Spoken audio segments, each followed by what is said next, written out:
Tumingin kayo sa akin. Sampalin ko putang no. Tumingin kayo sa akin. Dito sa mata ko. Look at me. Alam mo, hindi ko maintindihan. Kayong mga kriminal nakapasok sa pulis. Alam mo, sana ang pulis maganda ang reputasyon. They have improved on their image a lot.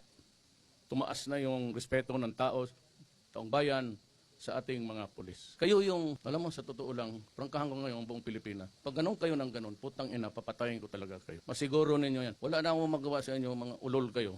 I will review your cases. Kayong may mga kasalanan na sindikato sa droga, sindikato sa korupsyon. Meron akong special unit, habang buhay, bantayan kayo. At pag nagkamali kayo ng kunti, sabihin ko, patayin kayo. Bakit kayo pumasok sa pulis? Anong nakain ninyo na itong pulis para lang ito sa mga taong may pagmamahal sa bayan at gusto makapagsilbi sa kapwa-tao nila? Bakit kayo napasok dito mga animal kayo? Para naman kayong putang ina, mga aso na eh. Ano, totoo lang, mabuti lang marami tao, may opisyal dito ninyo. Kanina ko pa pinagpapalo ng... Kayong doon sa may kaso, wag na kayong mag-bail.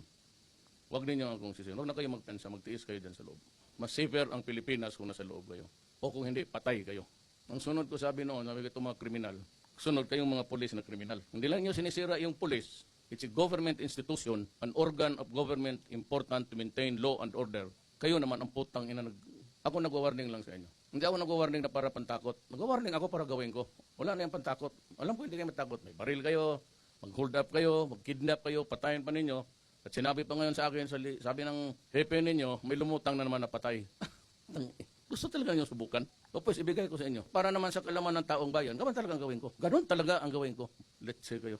Yan ang usapan. Wala tayong sisiyan. Kagaya rin sa mga droga, sinabi ko na sa inyo. Ano pa naman yung putang ina, hindi pa ninyo maintindihan. Tapos, pag namatay kayo, maraming reklamo. Kasi kay due process, kaya walang. Samantala kayo naman ang lumalaban. At lumalaban talaga kayo, pati kapwa ninyo polis, pinapatay ninyo dahil ayaw ninyong mahuli. Kagaya rin yung mga mayor, pinapatay sarili nilang polis. Yung pa ang matapang ngayong mga, kunwari yung mga pamilya, due process.